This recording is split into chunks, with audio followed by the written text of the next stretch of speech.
full of muscle can't stop me. Hey, One. come on. Fight. Hello and welcome everybody to yet another episode of the Swindler Podcast featuring Hangman. Hangman, say hello. No, shut up.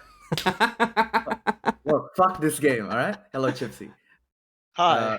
Fuck the intro. Fuck the intro. the intro. Okay. Swindler, Tekken Podcast, blah, blah, blah, vehicle to get to Majin Obama, blah, blah, blah. Blah, blah, Let's blah. begin. Let's begin. Fuck, dude. Fuck. What do I say? How do I do justice as a presenter man? Chipzeeh, you take over, dude. Fuck it. All right. Well, there's a lot to be said, but a lot doesn't need to be said because I think everybody's already thinking it at this point. And you know, I know everybody's waiting to hear it. Look, for me right now, honestly, it hits me. It's funny because it hits me less hard than I think most people, and that's Mhm. because like I felt like relatively tapped out like last season. Like Yeah. for the stuff that I like, you know, even like some of the stuff of theirs, like whoa, like hold on a minute, like I don't want to deal with this. So look, I've seen over the years it get progressively worse and worse. And long story short, I think it all hit me when they showed the talk. Like I didn't even need to see the patch yet, even though the patch has exceeded my expectations once more, even compared to what they showed on the talk. I don't really know what to say other than like this is like end game right now. Like they need to like do something big time. Patch is a giant mess right now. For the one person who hasn't seen it, they have essentially just given every character not only everything but things we've never even seen before. Like it's like Tekken 12. Like everything I'll leave it at that for now, but yeah, that's my intro. It makes sense, like you mentioning, already feeling a bit tapped out. I think a lot of people have, just with Tekken 8 as an entity, especially if they're coming from older games, especially if they appreciated like the more defensive nuance in some of the older games.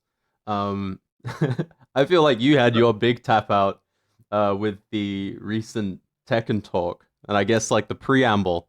For those who Yeah. don't know, whenever they roll out a big patch these days, and they've been doing it since Tekken 7, I believe, they'll do a thing called a Tekken Talk, where they basically just sit down. It'll be Harada, Nakatsu, Michael Murray, some random fourth guy, and they'll just talk. And it'll be about all the important shit, microtransactions, the Tekken shop, and then eventually they'll get over to gameplay, and they'll start talking about all the big stuff coming in the upcoming patch. But before they did this Tekken talk for Season 2, they released this 10-minute video explaining what they're hoping to achieve with the next season of Tekken, this season we now find ourselves in. And they explicitly talked about expanding defensive options.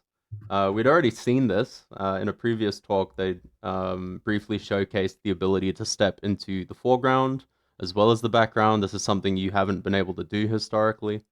They were talking about new ways to use your heat that'll allow you to regenerate health rather than spending it on offensive pressure and stuff like that. And then they did the Tekken talk. And for those of you who were here last week, you might have seen, I guess, the whiplash experience there. And I know you, Chip, kind of crashed out a little bit on Twitter.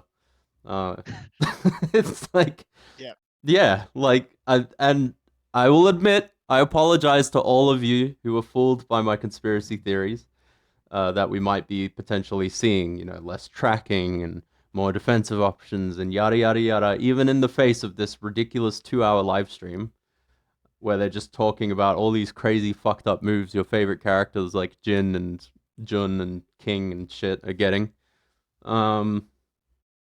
We're here.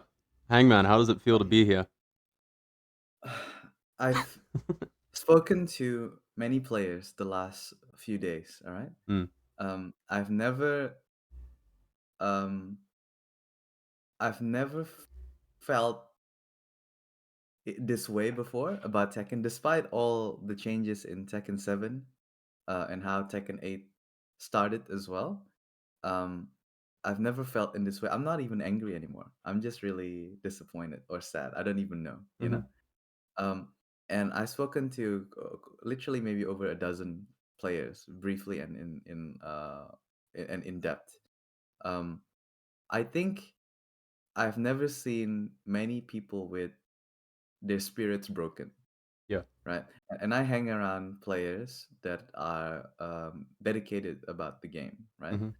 About practice and about getting better by understanding the game more, by overcoming challenges, right? Reacting, playing better risk reward, finding good options in a situation, all those sort of stuff.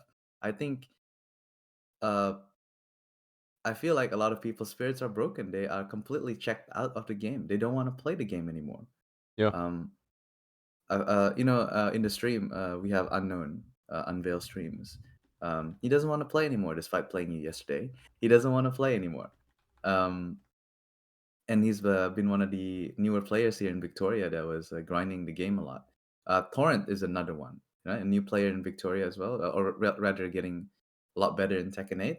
Doesn't want to play this game anymore. Rather getting she's been looking into the older Tekkens, trying to play them, via some methods, right? I've spoken to Mega Clinton from America. He doesn't want to play. He's checked out. This game cannot be real. Mm-hmm. Yesterday I rocked up to my local. I rocked up and I told the bracket running team today I'm not playing the tournament. And Abdul was there, crying legend, and he said, "Oh yeah, me too. I'm not playing." And usually Abdul and I were both seat 1 and seat 2, right? Yeah. And we both don't want to play. It's actually insane. I've uh, never felt it in this way, right? And I guess like for the sake of the legacy of this podcast, um, there are some global changes for Tekken 8 this last week. We've all been anticipating it since the Tekken Podcast, everything they've promised, which is being able to sidestep from both directions and the leniency of the sidestep. Now you can press the sidestep for way longer and it still activates. I haven't actually played too much to experience the pre-game buffering. Maybe you can speak more about that, how good that is. Mm-hmm. I've actually haven't tested that yet. Throw break chip damage is still in the game. I promised to call that out. And apparently, if you do a throw on an opponent, you gain 1 life back. I don't even know why that's a mechanic. Why that matters? I have no idea. So that's the sort of the global changes, I think. And then if you look at the individual changes, I think that's really what gets to everybody, right? How would you describe it, right? More mix-ups, more easy access to start pressure, more degenerate on the ground tools, crazier lows, crazier mids, stance transitions all over the place. These guys really don't want players to be confused on what to do when they have plus frames. Yep. They want it so that when you're plus frames, you have every option available to beat whatever they're doing right there on the spot. They don't want you to think too hard about changing your timing or dash blocking. No, you need to have an option to beat everything that they do in a really punishing way right there on the spot. And to me, it's a few problems there. You see it on the patch notes. Every single character changes. Every single character changes. They express it, right? We feel that there is a weakness in a certain character, and that's why we're providing these things, right? That's actually verbatim, not verbatim, sorry, but that's exactly what's written. Yeah. I'm not putting words in their mouths. That's exactly the explanation they given us for a lot of those characters, if not damn near all of those characters, right? But there's a problem there as well because the way they patch out weaknesses, which is not great for the game anyway, is that let's say if King has a problem with somebody sidewalking him right, because that's a primary weakness that he has, right? It's not enough for them to give King like, okay, I'll give you a mid poke that's safe, that tracks that direction. or I'll give you something that knocks down big damage, tracks the weak side, but it's punishable. No, they would give you a completely fucked up mid that's safe, and it's a lot of reward. Like with Hwarang, they gave him a homing low to help him with his linearity problem, and that low directly goes to pressure. It's like what, it's minus 14, right? Or something. I don't even know. Yeah. And it's a homing low, and it counter hits for like guaranteed stuff. They just don't patch out weaknesses. They've turned weaknesses into strengths. Remember when Brian got the while standing 13 punish, and it became one of the strongest while 13 punish, while standing 13 punish in the game? That's how they nerfed out weaknesses. They don't just like help with your weakness. They give you a fucking bazooka to help you with your Literally. problem. And that's the problem. Yeah. That's the problem. Oh man, it's rough. It's rough. I've just quickly chucked on the first page of the season 2 patch, version 2.00.01. Let's just quickly go through some of this just to get an idea. So what they've written here in their changes section, this is under About Battle System Adjustment Policy for version 2. In Season 1, offensive options utilizing the heat system had become somewhat formulaic, making it difficult for players to express their individual playstyles. Additionally, the advantages for the attacking player during heat state were often too great, leading to one-sided match developments, an issue we've acknowledged, somehow, apparently. With that in mind, Season 2 introduces a wide range of updates to the battle system and significant adjustments and new moves for each character based on the following 3 guiding principles. They've already said that they've acknowledged this. So what have they done? 1. Expanding strategic options with the heat system. Activating heat provides a major advantage, creating opportunities to pressure opponents with mid-low mix-ups. However, characters lacking in strong standing low attacks have been unable to fully capitalize on this advantage. To address this, we've made it possible to transition into a crouching state after a successful heat engager by inputting down back, down, or down forward, giving players more options to apply pressure. So even starting there, they've said that they've acknowledged that heat states could often be too great, leading to one-sided match developments. And then the first thing that they ended up announcing for this season, like a little while back, was being able to go into full crouch off of your heat dash, which is crazy. They've then said, additionally, certain characters can now perform heat smash or heat burst from unique stances, enhancing combo variety and mind games during neutral. For characters who previously had limited tactical options during heat, we've introduced new heat exclusive moves to make their heat state more appealing and dynamic. So that first section is all offensive. It's all aggression, right? In their second section, they go on to the defensive stuff. So they say rebalancing offense and defense within the heat system. To address overly one-sided match dynamics, we've reduced chip damage across the board during heat state, where its impact was most pronounced. Additionally, in endgame scenarios, it had become common to secure KOs by landing chip damage via heat dash followed by a quick finishing move, limiting creative decision-making. To improve this, we've lowered additional chip damage when heat dash is blocked. We've also made adjustments to how recoverable health works now. Now, even damage taken while grounded will leave recoverable health. This not only softens the offensive pressure of heat, but also makes its defensive merits more tangible, giving defending players more opportunities to recover and fight back. And moreover, heat dash has long had numerous benefits, particularly when used from heat engages with power crush properties. However, this created a gap in power between characters and often led to unbalanced mind games. To address this, we've removed the power crush property from most heat engages, or replaced them with other moves, except in a few cases where it's part of a character's identity. I just want to pause there before I read any further, but I don't know, Chip, what do you think about that in light of what we've actually ended up getting?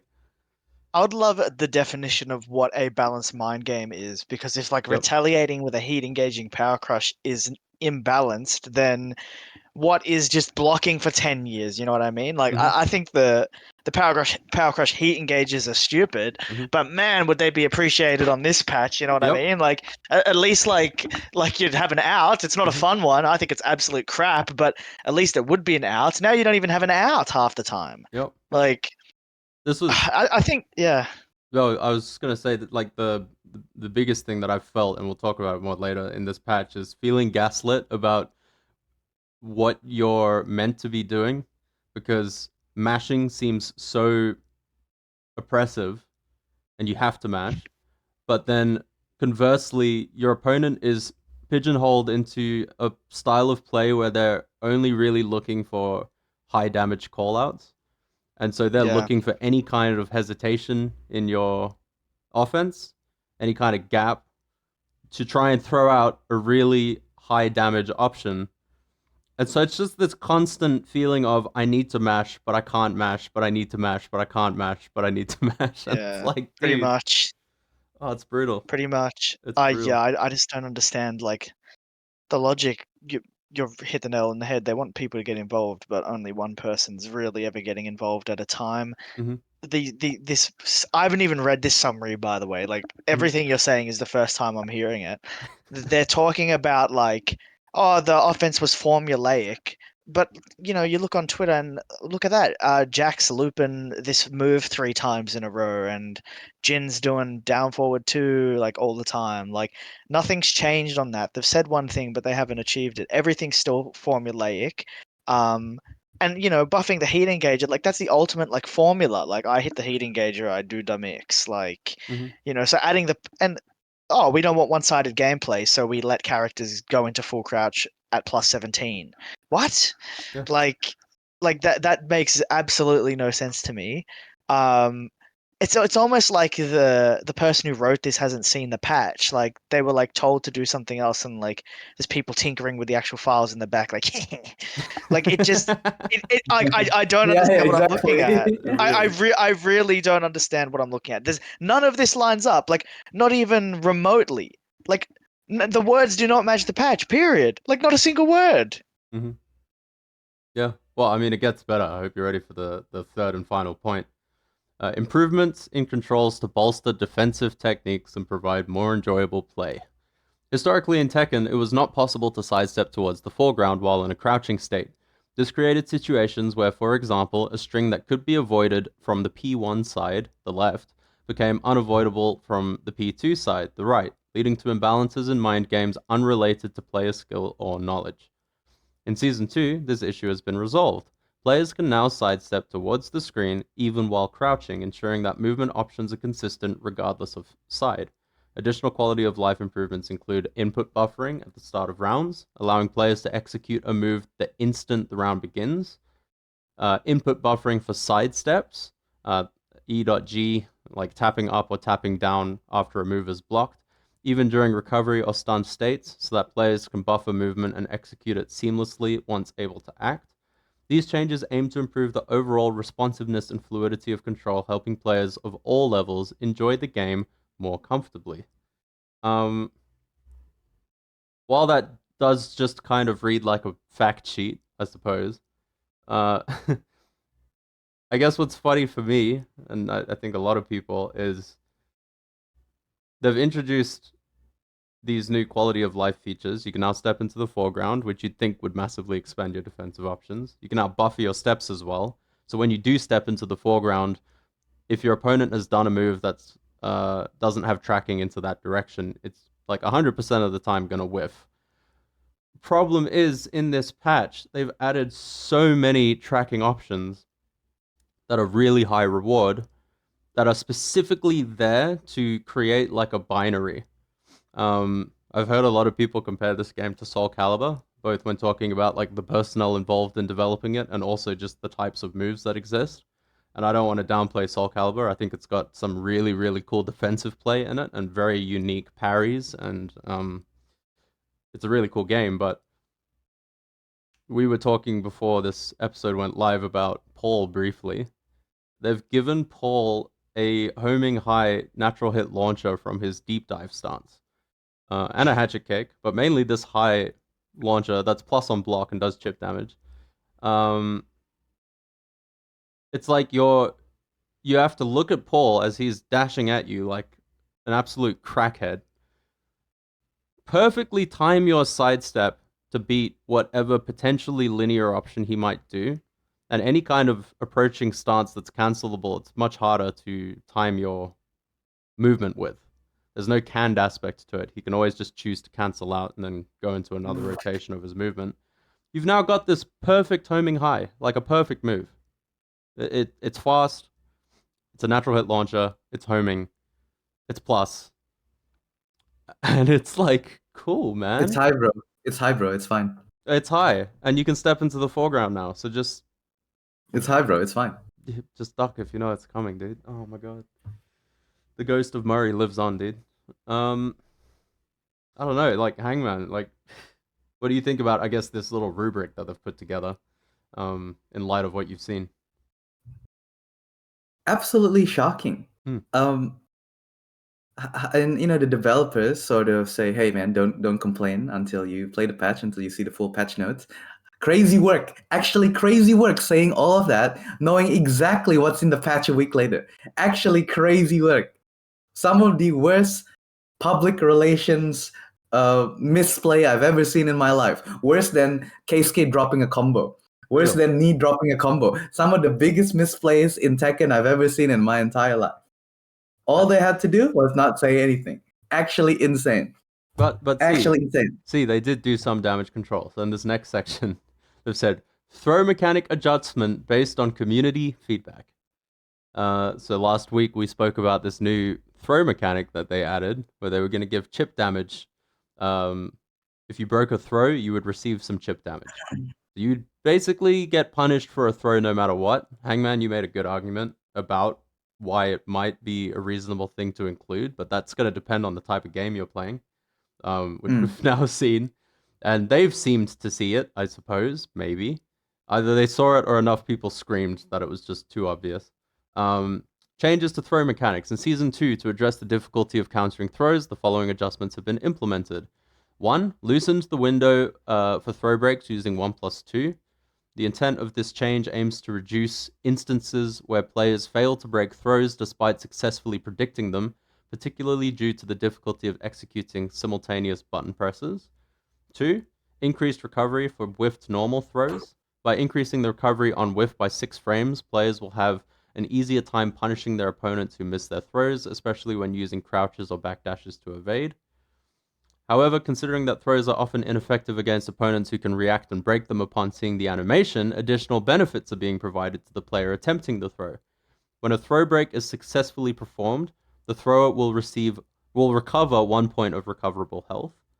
When a throw break is successfully performed, the player that was grabbed will receive 5 points of recoverable health. So this is what they were going to implement, that last little bit there. And it says here, revised after community feedback. After the initial announcement, the development team received feedback from players and reconsidered one of the proposed adjustments. It was concluded that imposing a disadvantage on the defender for executing a successful throw break would be excessive, as throw breaking is a high skill mechanic that reflects a player's practice and proficiency. As such, the following spec will be scrapped in an upcoming patch, and that's the one about the recoverable health. So enough people yelled, and they did something. Wait, is that what's written on your balance patch? Yeah, this is at the very top of the full character balance patch. No, that's not what it said on mine. Oh, maybe it's at the bottom. They've got a section called No, like this is what it says here on mine, right? Mhm. Revised adjustment after community feedback.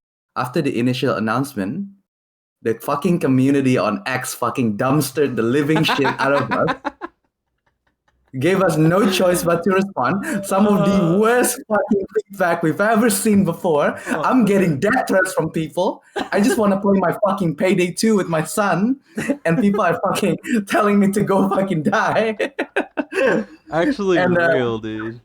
And so for those reasons, you guys can have the chip damage back. But I'll get back to you next week. You're gonna see me dunk on you next week. See the other changes, kid. I apologize, chat. I received the what's Google written on my translated Japanese version of the patch. Hangman's got the real Japanese. That's what, and you know, one word that is really fascinating on your version of the report, the word reaction. They hate that, don't they? They hate it. They hate that, don't they, right? They hate it when people react to stuff. Oh, now the move I made can't be used because some guy in some whack Asian country can just see the move come up. So it's you can't use it anymore. And that's another thing. Like, so many moves are sped up. right? In this I patch. was gonna say it's a double-edged sword. They hate when people react to them on Twitter, and they hate when players react to moves. It's like, Actually insane. I don't know, dude. I don't know. Um, I think that's the they theme. That's the hate it. through line. They just hate it. They hate it. They hate it. They just want anyone to pick up and play the game and have a reasonable chance to win if you understand your options Mhm. and you have an ability to predict what the other guy can do. To them, the game is not. To them, the game is not about not about reacting. Mm. The game is not about long set download. No, no, no. The game is about predicting what the other guy is gonna do right then and there, every time. Player tendencies in the bin. Yeah. They don't want you to do that. What's frustrating as well is this concept's been nailed in another 3D fighting game franchise called Virtua Fighter. Yes. I've been playing it a bit on and off since they released it on PC. I think it's really cool. It's an amazing game. And in that game, you can feel like there's no hiding of intentions at all. The game knows exactly what it is. Characters have 4,000 fucking moves, and everything is split-second guesses constantly. And obviously, the player who's able to make more informed decisions more reliably is going to win on average. But the fact that it's baked into literally every single situation and the pace of the game is still very fast, the better player will win.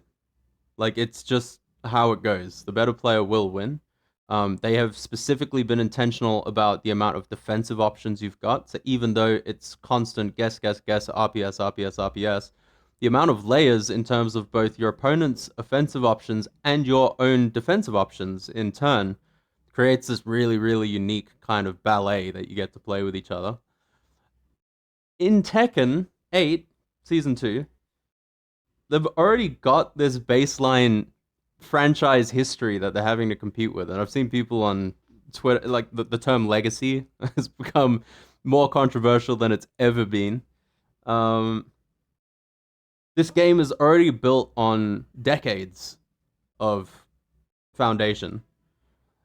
And now we're in this really bizarro mode. I don't even know what you'd call it. We're just like in like the middle. Like, are we trying to be that kind of fast-paced, constant guessing sort of game? Because if we are, the defensive options aren't there to compensate for the aggression.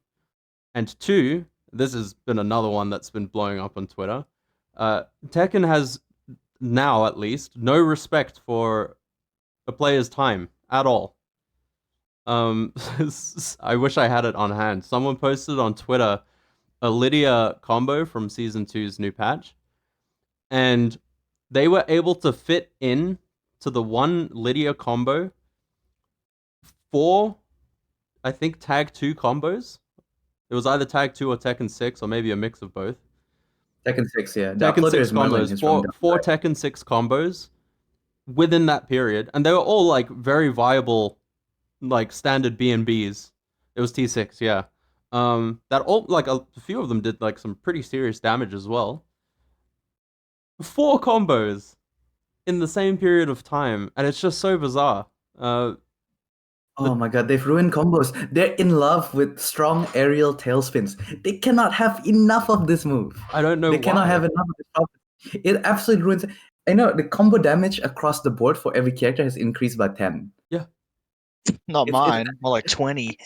Oh, I don't know. For some characters, it's even worse. They don't know how to balance the game. No. They just don't know how to balance the game. They don't know what changes does to the risk and reward, because now launchers literally do like 80 to 100 damage. The consequence is that like just doing launches is better, because when you hit it, you're probably gonna win right there on the spot. I don't know what to say. I don't know. Dragon Ball combos. Dragon Ball Tag and combos. Freezer, dude. Oh my god. Look at that. Yeah. For those who aren't watching the stream, I've just got a combo playing in the background. It says Lars optimal, forward 1+2 combo, 118 damage, heat burst, heat dash wall, and the video is 20 seconds long. and the last player carries from the middle of the bottom of the subconscious stage to the chain link fence. I mean, Lars probably already could do this, but it's just so much easier. I'll click on another link that I've got here. This is LMG Mob, carrying from wall to wall on Lydia's stage, retaining heat. He does a heat burst, but he keeps the heat, and he still gets to the wall. And he's gonna do... I forgot! Oh, fuck me. I just flashbanged myself. I forgot. Lars has a new wall combo. For some reason, they've decided to give half the roster unscaled hits or new wall combos that do obscene amounts of damage.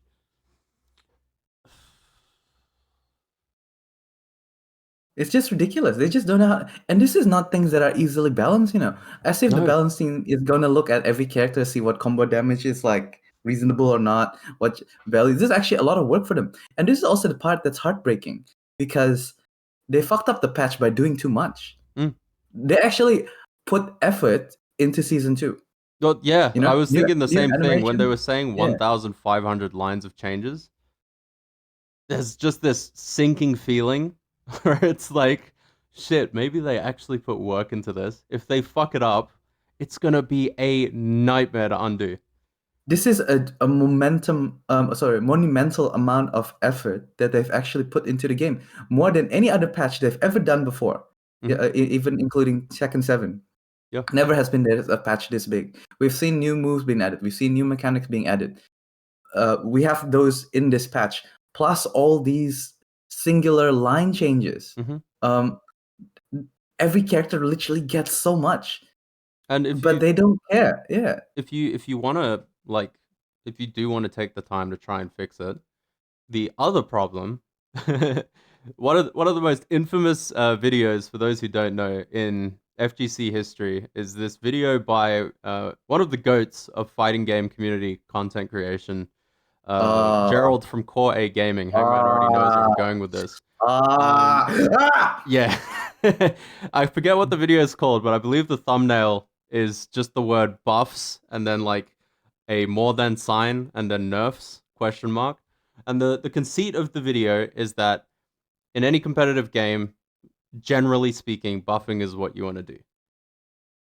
Now, he couldn't have predicted at the time, maybe based on the fact that he was purely coming from the perspective of a fighting game player, because I have a feeling that if we were to do a little bit of cursory research from other esport genres from the time, there were probably lots of examples where power creep just ruined a community. But I do know that in a lot of older fighting games and stuff, things typically, on the whole, seemingly, if you look at all the mainstay fighters, I'm not talking about your bathroom anime fighting games. I'm talking about like Street Fighter 4, name another one, just those kinds of games. You don't really have such monumentally absurd levels of power creep from a previous iteration to the next iteration that it's all that noticeable in like a super meaningful way. And so the argument he's coming at it from is if you're like random Joe Blogs playing a fighting game and all of a sudden you wake up tomorrow and your favorite character, Ryu Bogard, whoever the fuck, has had a major nerf to his fireball and that's your favorite move, that feels like shit. It feels ass. Nobody likes that. Nobody likes that feeling. Ever since that video came out, seemingly every year, it resurfaces because we get a new update and a new game. Guilty Gear Strive just gone into season 3. Everyone is Goku now.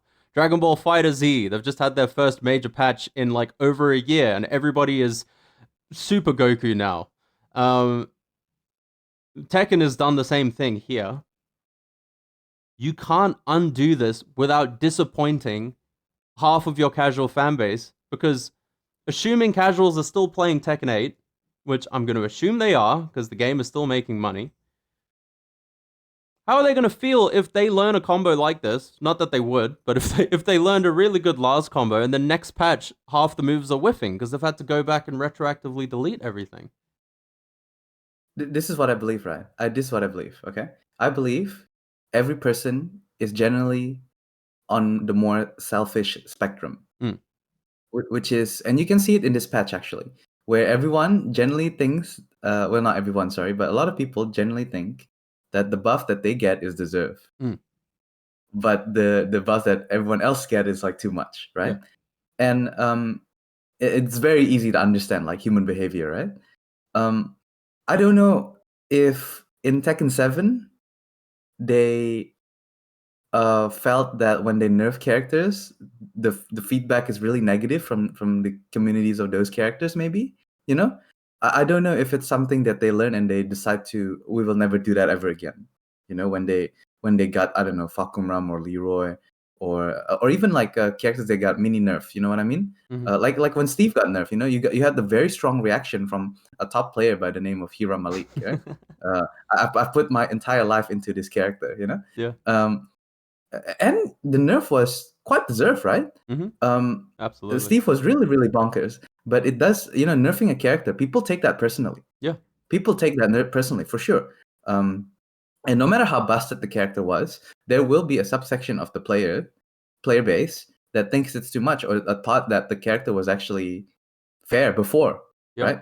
You are going to disappoint people when you nerf, and maybe the way they think about it is that if you nerf a character, you risk alienating those players forever. Yeah. That they'll never ever play this game ever again. You know, I don't know if that's why they don't try to nerf in this patch right now, Mhm. right?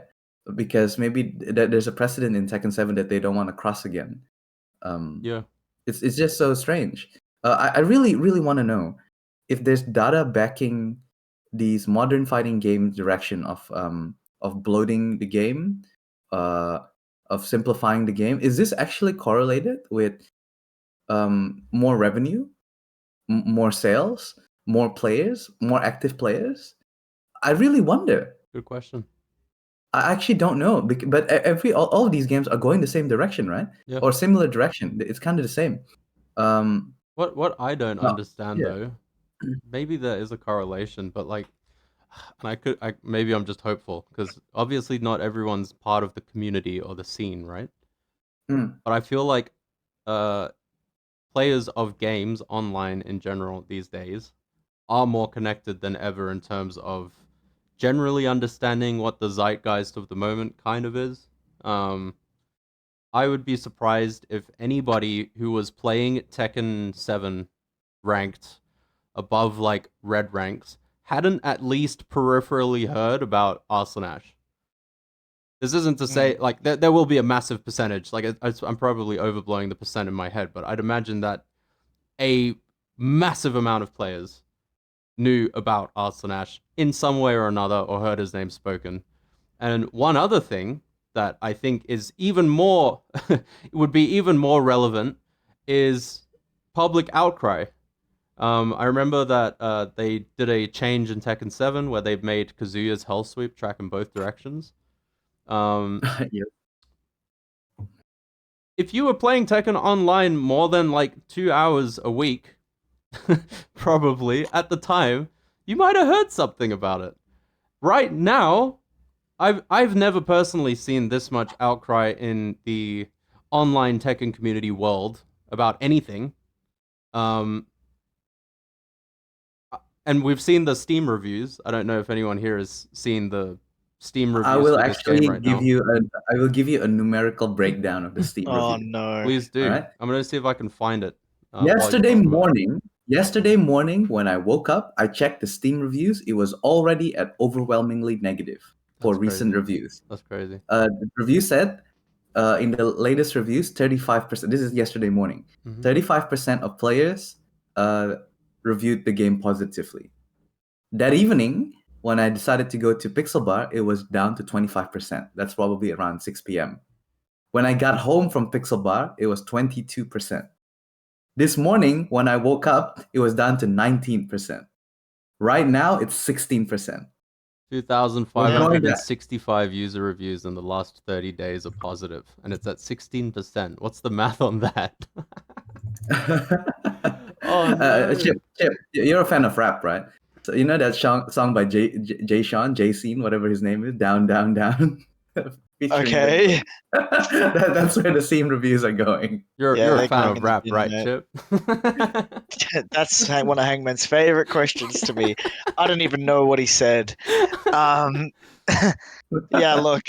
At least like the thing that's so interesting about this is maybe we've finally like tipped the iceberg, right? Like maybe this is the point where everyone cracks it. Maybe this is the point where, trying to keep everyone happy keeps nobody happy. Because, like, look, all of these changes that are happening, I think I maybe hinted at it last podcast, but the changes that are happening, they're to homogenize the game, to make it easier, to make it accessible, and, not to be accusatory, but the main motivation, surely, for all of this has to be revenue, right? You want to get more people in because you're selling a product. It's not like the execs or whatever are being like, oh, we just want a creative, inclusive community, so we want to get everybody involved. Like, it's clearly a revenue thing. We've got garbage, recycled, season pass, trash. Like, you know what I mean? Like, a lot of this motivation has to be revenue based. But now it's bit them in the ass because I'm sitting here looking at the most like insane community response I've ever seen in my like Tekken like lifespan of however 7-8 years of like actually knowing what's happening and being with the scene. Like this has backfired so bad. Like nobody's winning now. As for the balance direction, I don't understand what's meant to make it fun. Like how is a casual like what is so fun for a casual to jump in and just get their ass beat by not being able to do anything just because maybe they can do it again next round? Like there was someone on Twitter, they said something really good. It's like there's too much perspective on is this fun to use and not enough is this fun to play against. And this game is absolutely riddled with that. Like there's like almost nothing that's fun to play against anymore. It's just like you're just itching and foaming at the mouth to do your thing and you're waiting for the other guy to do their thing. So these reviews are fully warranted and I'm so glad to actually see people frustrated with this garbage because like it's genuinely about damn time. Like I've seen this coming for the longest time. Like my standards for what I want in the fighting game are probably a bit higher than maybe somebody else who doesn't care as much, but I've hated this direction for so many years. You talked about me like, crashing out on Twitter recently, and I wanted to read out one of my tweets to you. This was a response to a friendly tree. My tweet reads, "That is where the issue for me lies, I think. Technically, this stage of Tekken is more balanced than other stages, but it's the overtuned, power-crept movesets that remove weaknesses and make the gameplay more about pressing more buttons that makes me say the game balance is poor." Mm-hmm. Now, here's the kicker. I tweeted that on November 21st, 2021. I tweeted that on fucking 2021. It has been so clear that the game has just slowly been incrementing its way to this absolute dog shit nightmare that we see now. It's been so clear. So I'm just glad now that everybody else can finally fucking see the damage because it's been a long time coming. It's been 4 or 5 years in the making. This absolute garbage, just testing the waters to see how much bullshit they can put in this game.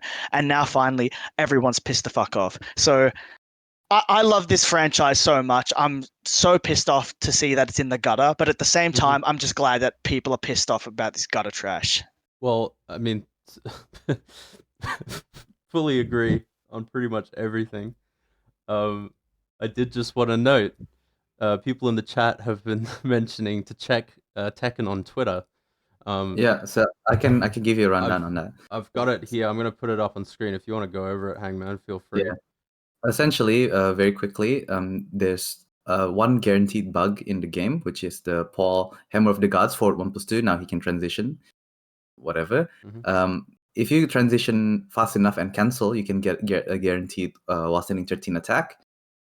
So it's essentially a guard break when Paul hits you with forward 1+2 on block.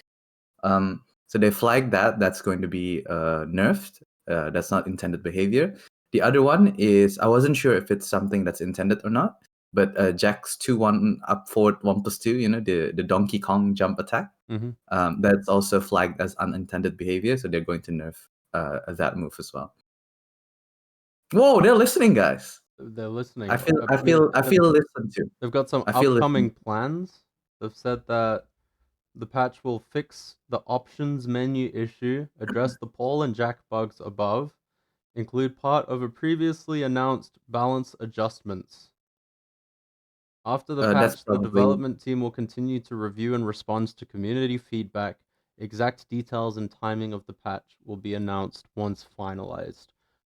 So, That'll fix Evo Japan. dude, I gotta wonder what the Tekken team office is like right now.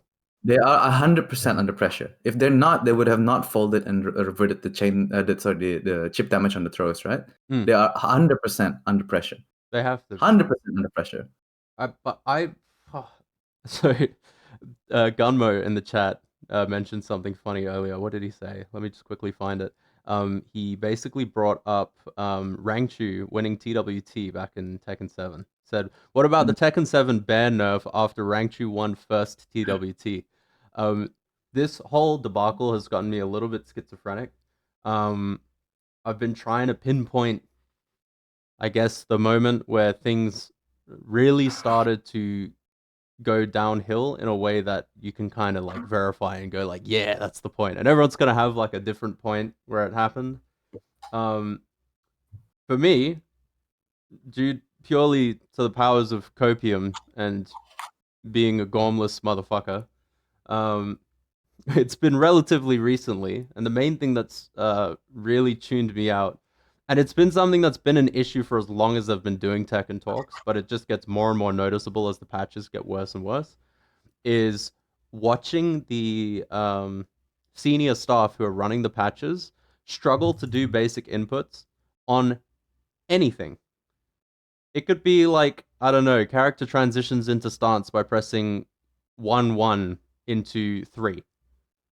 And you'll sit there and you'll watch them for like 45 seconds trying to do this fucking string. And if, like, I don't expect, like, I don't know, Jeff Bezos to be able to demonstrate to me the back end of Amazon, but I'd imagine he can probably navigate the Amazon website, right? He's probably not getting stumped on where the search bar went and shit like that.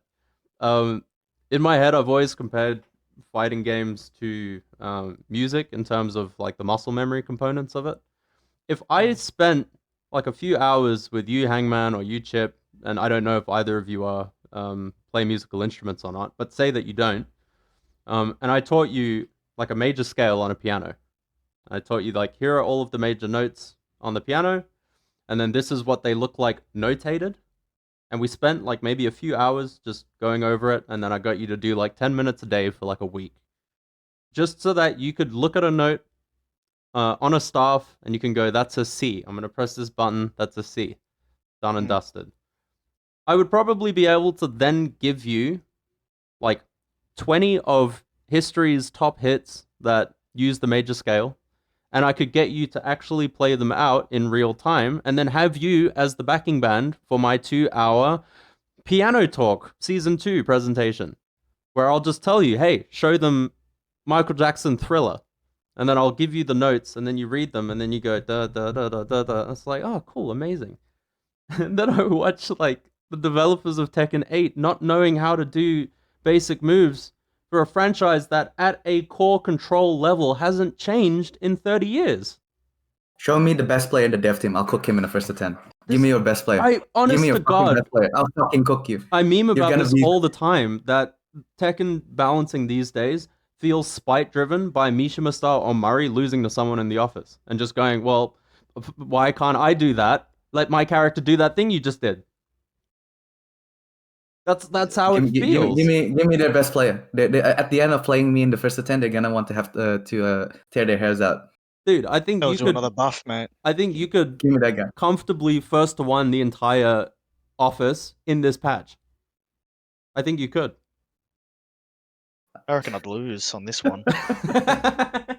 Actually, maybe not in the latest patch. Not maybe in the they'll actually latest beat me, patch. though. Okay, overzealous.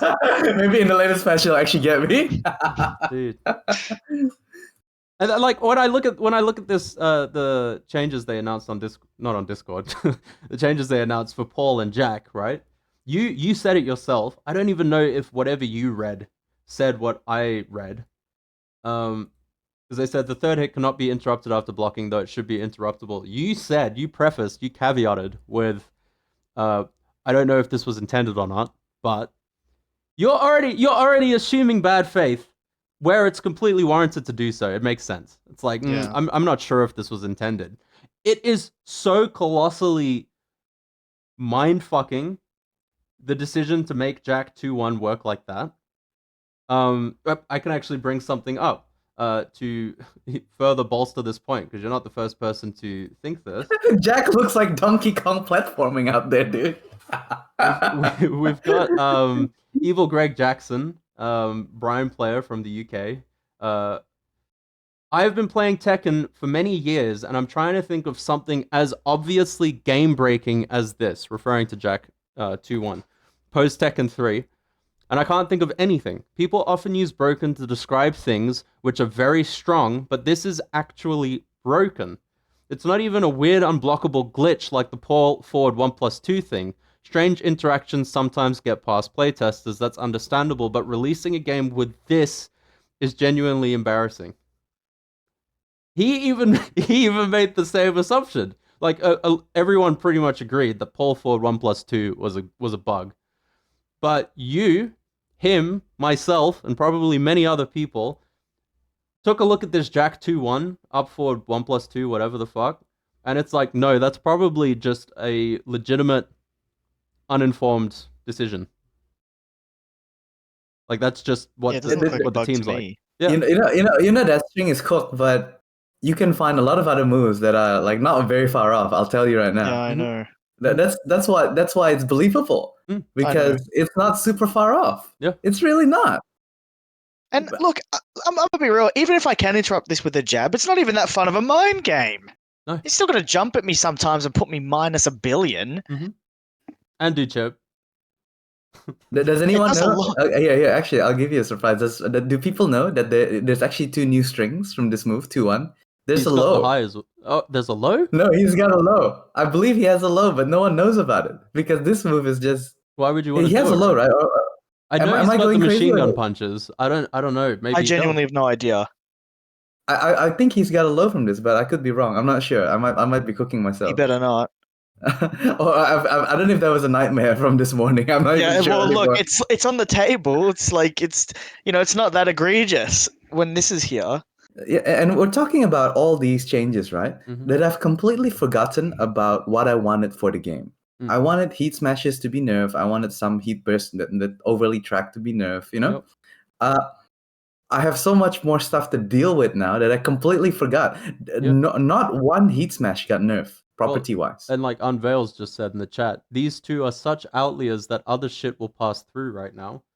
This is exactly the issue. This shit that you wanted to see, that I wanted to see, that Chip wanted to see, it's already in the background now.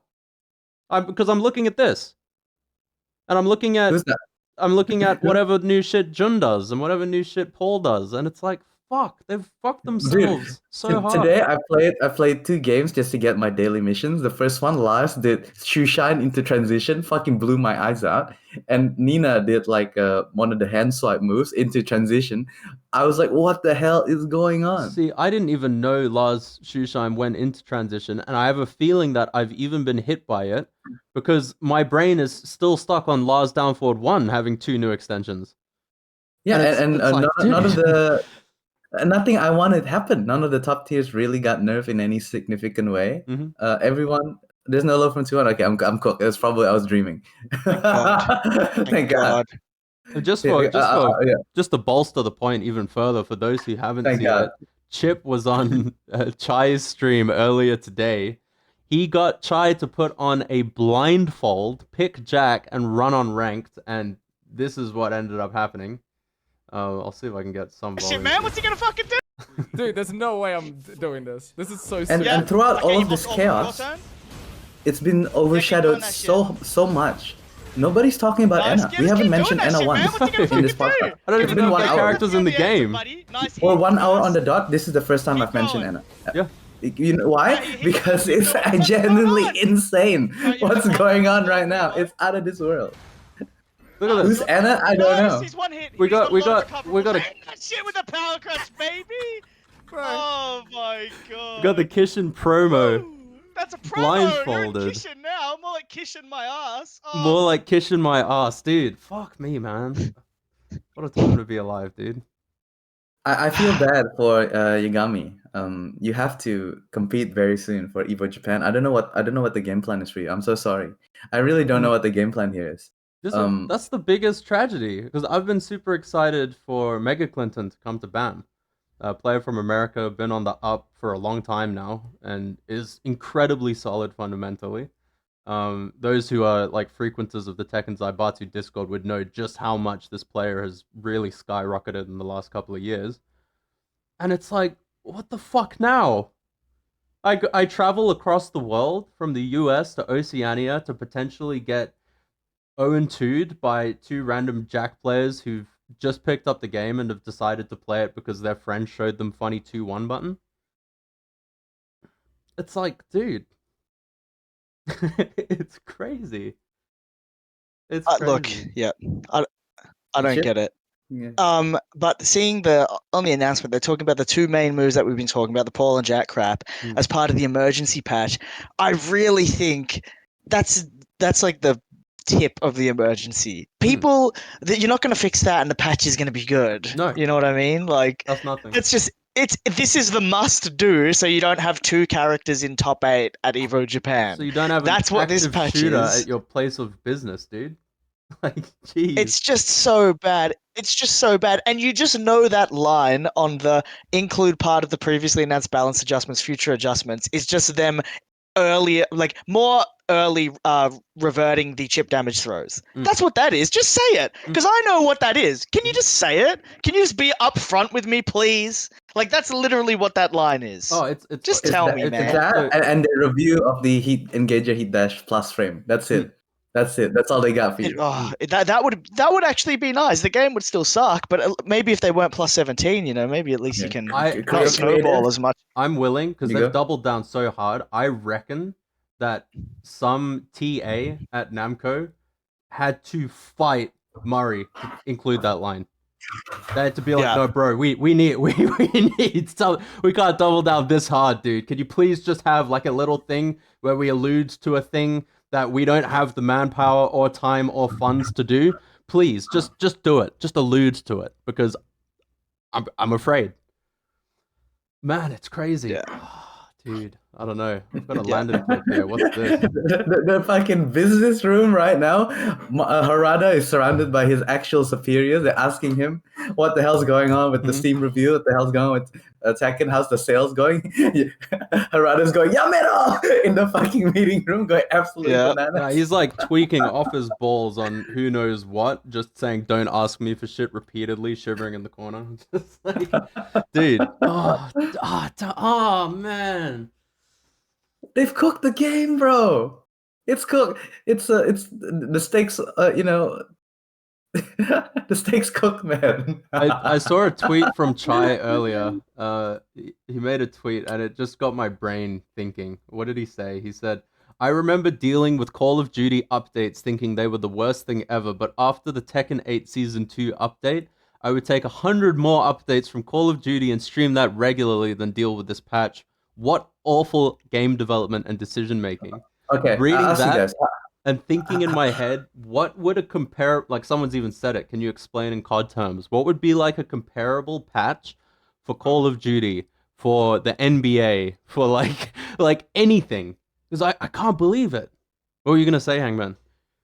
I was gonna ask you guys, like, how many genuinely positive tweets about season 2 have you guys found on Twitter?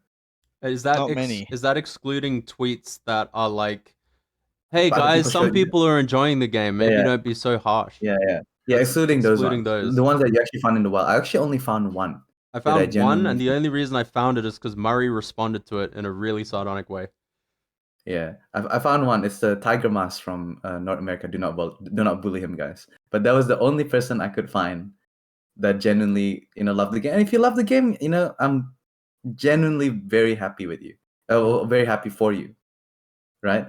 But I feel like the community reaction is very, very strong and very, very unified in Yeah, I agree. response to these changes. Well, It's a lot of things, right? It's not just the changes; it's also how they feel like they've been treated, how they feel like their feedback has been treated. Because a lot of people genuinely felt that they've voiced enough that they hate this sort of thing, and then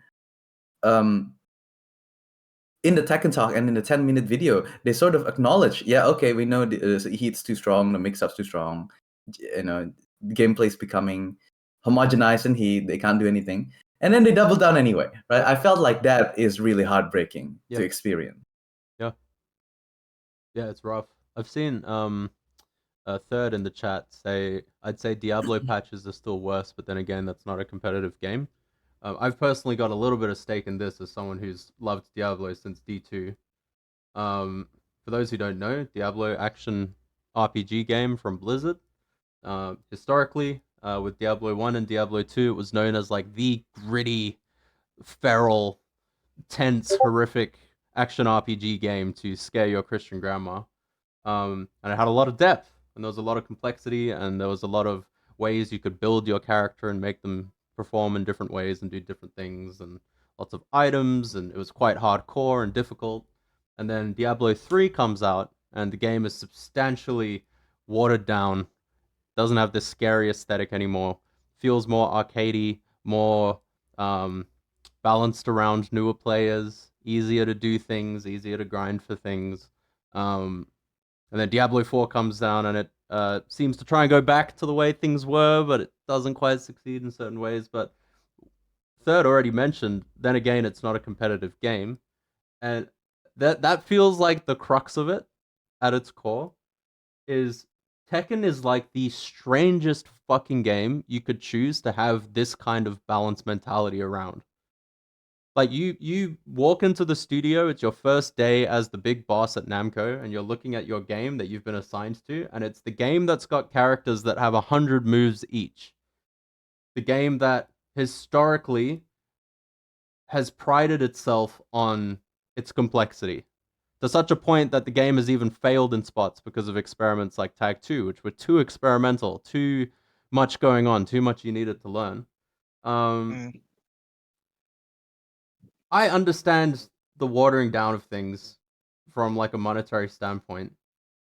I don't get how over the top they went with this patch. Like my brain cannot actually fathom it.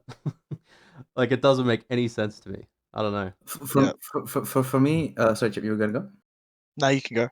For me, this is now this one. I won't say we the community, or I feel like this is the best thing for the game. It's so I'm just gonna be honest, right? This is how I feel. I feel like I played this game maybe 7 years. Yeah. My first competitive Tekken is Tekken 7. I feel like I feel like I've worked quite hard for Tekken. Yeah. You know, I feel like I've worked quite hard for Tekken. I feel like I've tried so many ways to play just to get better. I've talked to so many people just to get better. And I feel like it's a massive spit on my face for all the hard work I've done. For all the skill set that I've accumulated, and it's already eroded, to be honest, at the start of Tekken 8. But I still pushed on. I still continued. I feel like it's a big wake up call, and I probably should have woken up a long time ago. Today I lost the magic. Harlem told me one time, the day you've lost it as a player is that when you're not at work, you're not obsessed about Tekken. Yep.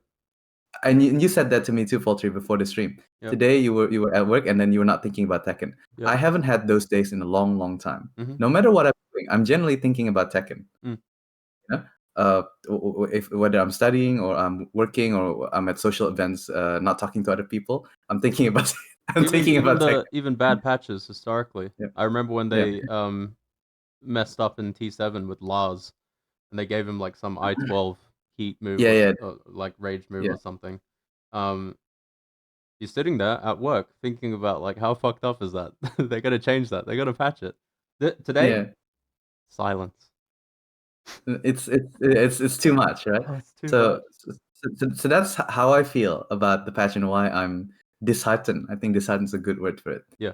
About playing and continuing, and even if they change these things, how are you gonna regain my trust? You know, if what do they need to do to regain my trust here? Mhm. Nerfing and scaling things down is not gonna cut it for me. No. It's actually not gonna cut it for me, especially if like in another year, season 3 comes out and you bamboozle me again in the same way. You know, who's the fool then? Surely it's me. Mhm. You know, Yeah. I'm not taking that risk, right? Yeah. So that's how I feel.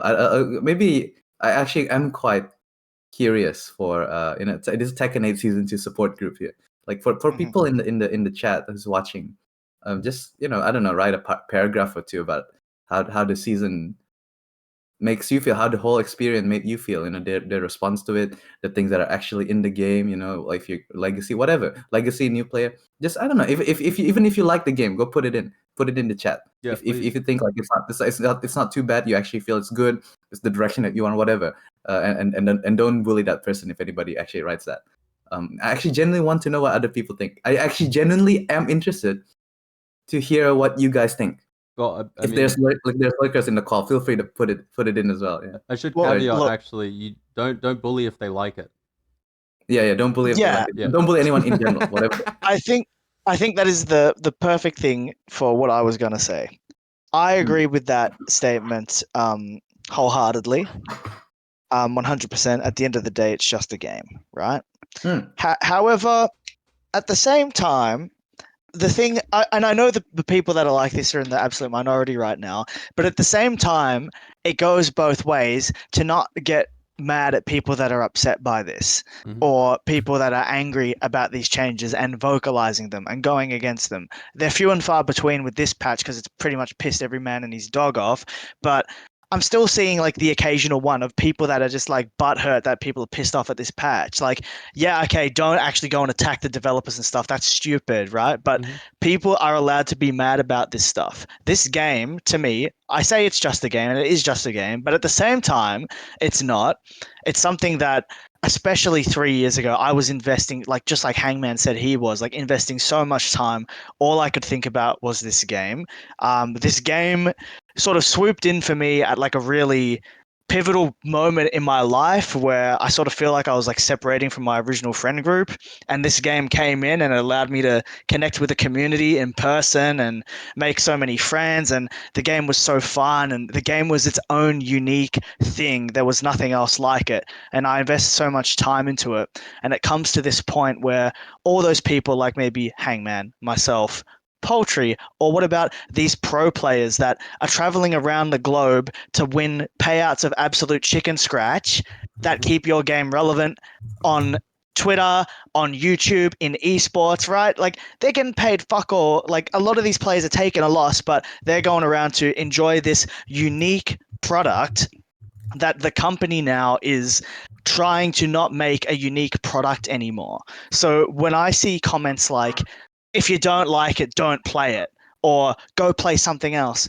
Look, the reality is with Tekken is such a unique thing that it's almost like its own separate fighting game community, sort of how like people view Smash. Because like, let's be real, like 8 to 9 out of 10 Tekken players play Tekken, and that's about it. Like, let's be real, like how many of us are actually going to Virtua Fighter? Like, it's not happening. Like, we just want Tekken to be Tekken because we love it and its own unique thing. So, of course, I have my right to be absolutely fucking furious that it's just morphed into this Frankenstein's monster of every other fucking fighting game, and it's like just no different to anything else when it was like its own amazing thing. Like, what if all the fighting games are becoming the same anyway? Like, why would I want to go and play another? So like, I think of the analogy like with these comments about like, oh, if you don't like it, don't play it, or like adapt, you're a boomer, like all of this. Like, imagine like you took like a fucking sport that's existed for like 200 years, like, I don't know, like fucking golf, and then the PGA Tour, like they just decided that, you know what, all of the courses, we're removing the sand traps, and every second hole has a fucking windmill on it like mini golf because it's fun for the spectators to watch. And then some fucking guy who watches golf 2 days in a fucking year goes up to Tiger Woods and goes, "Just adapt, you fucking boomer." Like, that shit is so insulting. Like, you wouldn't see this in sport. Like, it's just so insulting. So why is it so acceptable to do this to this amazing fighting game? Like, I genuinely don't understand. And that's tame. The golf comparison is tame. They've done a lot more to this fucking game than the equivalent I just put out there. So it pisses me the fuck off, because the reality is that this game means so much to so many people, and it's just turned to absolute shit. And I just don't even know who it benefits anymore. Like, season 1, I understood the appeal now, but now it's just crap. Like, I just don't get it. Like, what is this world tour going to pan out to be like? Like, seriously, like, Evo Japan is going to be peak season 2, honestly. Like, they're going to fix a few bugs, but everything we see now with, everything we see now with Jin looking like a Naruto character and all of this, like, it's going to be there. These 100 damage combos are going to be there. They're not going to fix this in time. Well, people are allowed to be pissed. we just had Yagami in the chat saying something very interesting. Yep. He said, let me just scroll up and find it. Pull up the tweet. You can put the tweet in there. Said, by the way, EWC spots have been revealed. Only Ulsan is invited back, but there's 4 spots at BAM. yes, BAM is and in the tweet as well. our major here in Australia, for those who don't know. It's coming up in a month. I So believe. 4 lucky lottery winners will be able to go to EWC at BAM. So, come to BAM if you like to play. And- by the way, did I say the patch sucks? I meant to say I'm going to win EWC, the whole thing. Dude, but this is what's fucked, right? Because now we're in this crazy moment where so many competitive players don't want to travel. So what's potentially going to happen at BAM is we're going to have maybe some Koreans, or maybe a Japanese player here or there, maybe. Typically we'll get like a nice little squad of Koreans and Japanese.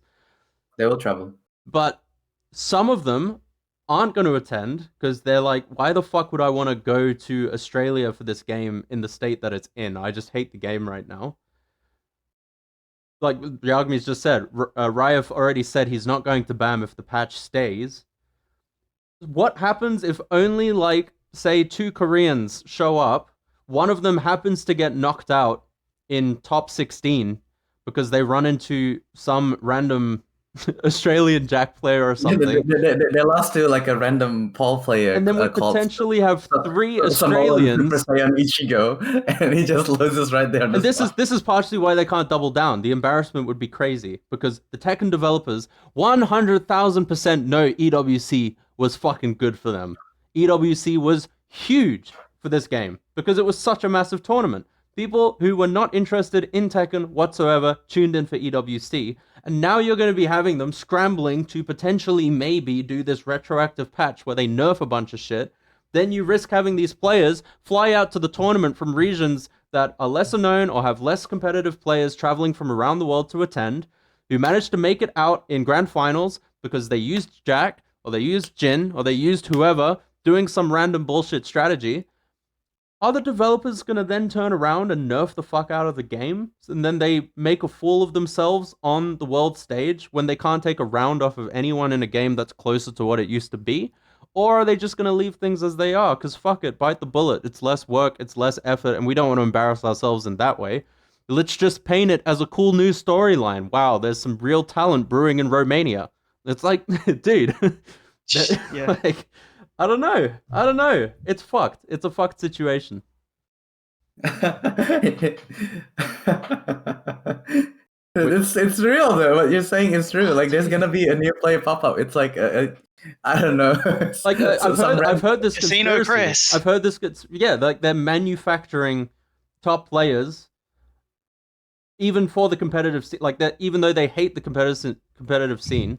And I don't want to get too much into it because I've got a lot of feelings about Michael Murray and Harada and everyone in leadership at Namco. There's this aspect of spite that exists within Namco that is very evident if you've ever interfaced with Michael Murray on Twitter. And we we can't cut him any slack. I don't want to go overboard, but he is literally the face of Western Tekken on Twitter. He's the guy. If you want to speak English to the developers, you speak English to Michael Murray. That's the guy. And he hates the scene. It's been known. It's been documented. In Tekken 7, he was calling people cockroaches. He is awkward as fuck. He is not what you would call a professional community manager. He just seems like a guy who happens to be able to translate for Harada, who's been around for a long time. That's the vibe that I get. I don't get the feeling that he's cut out for the job. I don't get the feeling that he feels like he's cut out for the job. And I don't want to be abusive. It's just, if you've looked at any other game, I played a bit of League of Legends Wild Rift on iOS. It's a mobile port of League of Legends. Fucking call me whatever slurs you may. The community management for that game was fucking phenomenal. And it wasn't phenomenal because it was genuinely phenomenal. They weren't groundbreaking. They had a high budget, which was very nice. They were just human. They were just down-to-earth professional people. Like, they'd get on Twitter and they'd be like, hey, Wild Rift community, how are we going today? Here's a quick poll. I'm just trying to get feedback regarding some things that we're working on, and what do you guys think about this? Hey, what are some complaints? Someone complains about something on Twitter, they immediately get back to them and they respond, and because they had this continuous back and forth with the community, it was so rare that you saw genuine hate hit the timeline in any substantial way, that it felt to me like if I were that person working my 9 to 5, yeah, I get bummed out from time to time because someone said something really mean. Some psychopath on the internet has threatened my family for some reason, yada, yada, yada. But 90% of the interactions I'm having online are really positive. I'm able to then bring that feedback back to the dev team. They're willing to implement some of it. It's awesome. We've got this really good back and forth with the community. Tekken has that to a degree, with Harada posting his essays about why Keycharge was a random mechanic from 1997. But we don't have that guy. That's just like, hey, let me take your feedback on, and then let me make it my goal to try and push and vouch for the community in the development. Yeah, I don't know. Chip and I, we work together at one point. Actually, we worked together in an office. We had the same job. We're both customer service officers, and both of us are really terrible customer service employees. And I think we both still did better jobs than whatever's going on right now. I am the guy answering the emails and picking up the phone calls at one point. I don't think I was really good at that job. I currently work in like a service department for a company. So it's just all the complaints. That's like my whole shtick. All I deal with every day is complaints. I get frustrated sometimes. And then I realize, hey, this is paying my rent, dude. Fuck. This is crazy. This is paying for my Ethernet. This is paying for me to go home and play my favorite video game, my favorite experience. The thing that lets me flex my intellectual and cerebral muscles. The thing that I've grinded for years and that I've spent countless nights wasted out of my mind at friends' houses playing 120 FPS, motion blur on Tekken 7, pinging out of my brain. I love it. I get to go to work, listen to people shit talk me for like 8 hours, walk home in comfort, have some food, sit down, watch TV with my girlfriend. It's fucking great. It's chill. You are right, though. It does feel like look, I don't know what Mari does in the office. I don't even know who is responsible for all of this, I know like Nakatsu is the game director or whatever, right? And if you look at game credits, Mishima Star, Jun something his name is. I don't want to. I probably will say it wrong. So Mishima Star is the battle director. But in reality, depending on how the corporate environment works, it's quite impossible for us to tell who's responsible for what, who is making the final calls or whatnot. It's kind of impossible to tell. But from a vibes perspective, I definitely agree with you that I feel like Mari and maybe even Harada does feel a little bit of a contempt for some parts of the community. This is why I believe it's a bigger deal than just the two of them, because my hope for Murray isn't his downfall or anything. My hope is that the company just changes his position. The issue that I've got is the fact that a company that we've seen that seems to have such a tight grip on what its vision is for the future. Like, people have complaints about Namco outside of Tekken. It's not just Tekken. But we see like these kinds of decisions that are made that are clearly not in the hands of anyone on battle development. Like the microtransaction store, that's not on Murray. That's not on Harada, right? We can agree on that. Some of the changes they've made for accessibility, some of the offshoot game modes, all of that kind of jazz, none of that would fall squarely on the developers. That would be decisions from the suits. So my problem is when they're able to have that much control, where it seems like such a restricting environment that we all just have to eat shit and bear it, that they continue to let this pretty noticeable, tangible resentment for an aspect of the Tekken community, namely the competitive scene of the community, just continue to thrive publicly. Like, Michael Murray has done stuff on Twitter that it's nowhere near as chaotic or crazy as what live streamers and randoms and anonymous people get away with on a daily basis. But when I think about it as a professional who works every day, dude, they let him get away with a lot of pretty public, pointed vitriol on his timeline. Yeah, I can comment on this. Professionally, he's definitely a net negative to how Tekken is perceived. That is probably objective. And the fact that he still has his career there, I'm not saying sack his career, I'm saying move him elsewhere in the company. He doesn't seem like the character or the type to be the outward-facing face of the game for Western audiences. I would like to think that Namco have enough resources, have enough money to maybe even look within the scene. Could you imagine if we had someone like Aria from That Blasted Salami as the main face of representation for discourse for Tekken? Or, I don't know, who's like another big face that you could potentially... Like, there's people in the scene that would do a better job. There's people outside of the scene, working professionals who do this as their day job, who went to university, have their BA in communications, have been around the joint doing jobs where they mitigate and negotiate. And then we've got this guy who, by all, like, all I can think of when I think of Michael Murray is like the quintessential guy who moves to Japan to teach English to find himself a conservative wife. No offense to Murray. That's just what I think of when I see him. He doesn't have the character for what the community needs. And it's just rough. I don't know what to make of it. I'm just befuddled at every step. Yeah. I feel you. Yeah, I don't know. And so moving on from those points, right? I don't know how they're gonna recover. Yeah.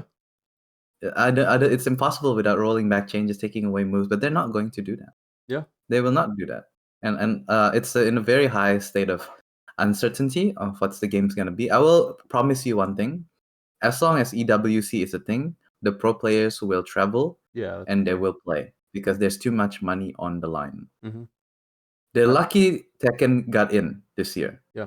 If Tekken, maybe shout out the raider there, Bams. Oh, Bams! Thank you so much for the raid, man. Really appreciate it. For those of you who are just joining, my name is Poultry. I'm joined by Hangman, who is arguably the best King player in the Southern Hemisphere. Don't at me. Not anymore. And Chipzeeh, a commentator extraordinaire, one of the best Shaheen players Tekken 7 Oceania ever birthed, and professional crash out artist. And we're just talking about, all of our hopes and dreams slowly simmering into the horizon. Yeah. To pick it up, so because of EWC, the game will continue because it's too much money to ignore. And EWC is not just individual motivation for pro players to travel. It is also, do you know the latest rule for EWC? They need to lock in their players by a certain date, and that's the date before players can even qualify, I believe, for EWC. Basically, they don't want players getting picked up after they get a spot. Mm-hmm. They want organizations to go make their best gamble on who's going to make it to EWC. So that's actually positive for the competitive environment because more sponsors will be involved because they want that. The sponsors also get money if they get a certain number of points in EWC, right? That's why the sponsors also want to play in EWC. So because of this ecosystem that EWC has produced, it sort of it is a manufactured environment. It is not a natural environment, but because of it, it does mean that we have a scene, and it will continue to have a scene because the amount of money is too large to ignore, and the system that's set up ensures that a good number of competitive pro players for Tekken as well will be looked after, because it's actually the sponsors are also in season 2 apparently, because now they have to guess 50-50 on which pros will make it to EWC. That's So the maybe they problem. understand. They may understand how we're feeling as well. Because I'm thinking, like, you're saying that, and it's like the added pressure for anyone who takes the game seriously right now, it's got to be in the fucking sky. Because you've just Yeah. dedicated the last 3, 4, 5, 6, 7, 10 years of your life playing this game to some competitive degree. And now you're presented with a patch where you hop on ranked and you literally are getting your ass curb stomped by stuff like Jack 2-1, and I know they've said they're going to emergency patch it. Ignoring that, the amount of situations where it's just guess. How are you as a competitive player feeling right now, knowing that that's what you got to fight in order to get your spot in EWC? Then how are you as a sponsor feeling, knowing that everyone you're looking for has to be peak mode prime casino gambler? And they can't fail. It's Like, hard. it's just insane, dude. And to help with the latest changes in the patch, we have now made loser semifinals of first to 3. That will help balance out the new mix-ups that we've introduced in the Oh game. man, that feels so different after the patches dropped, dude. Oh my god. Yep. Oh, dude, that's a band-aid if I ever saw one, dude. That's crazy. Anyway, my mission right now is to preach my gospel, make as many people brokenhearted as they can possibly be, so I can get into EWC on BAM. Mhm. That's my motto right now. You're gonna do it, Please, dude. nobody join BAM. There's So I can nothing. get There's to nothing EWC. scarier than a man with nothing to lose, dude. You might actually do it just off of how disillusioned we all are with this I fucking reckon. patch. I reckon I can beat the John in the first to 2 right now with think the you king could. I have. I think you could. Honest to God. Shit. Honest to God. I reckon if I play a certain way, I have a chance to win. Earlier, you did kind of a call to action for the commenters, so I'm just kind of scrolling through real quick to see what people were talking about. We had a comment from Star Phoenix in WA. It breaks my heart how much Roach is a top level player in WA, probably the best player over there, have dedicated our entire lives to playing this game now, and it might just die because of this. You guys are right. There's nothing like Tekken. Like, fully agree. Fully agree. We had I am that game freak. Met so many cool people through fighting game community. Fighting games community is a big thing, and when that community is collectively angry or disdained, it speaks volumes. like, nail on the fucking head. Nail on the fucking head. The disdain is like really the saddest part. It really is the Yeah. saddest part. I was nobody before Tekken. This is real. I was just a guy from Indonesia. I didn't have any group of friends. And then I went to my first local. I fell in love. I really fell in love with the community. I didn't even like the game at that point. I didn't even have the game, Mhm. right? And the only reason I started learning the game was I was afraid. Oh no, all these other guys that also started the game and joined the community same time as I did would get better, and then I would get left behind. And so I started to practice because I just wanted to keep up with my friends. That was really it. That was really how it started. And then 6 years later, I achieved things that I never thought I could ever do. And it feels good. It feels great. The game actually allows me to have an identity, a place in the world. Mhm. And it's the same for other people as well. It's given me a lot. Some of the best friends that I will always have, even after this game, are all from Tekken. Yeah. That will never change. And I only wish that other people coming into the game that are a bit lost in life, they might not have friends, they're coming from somewhere else, they just move cities.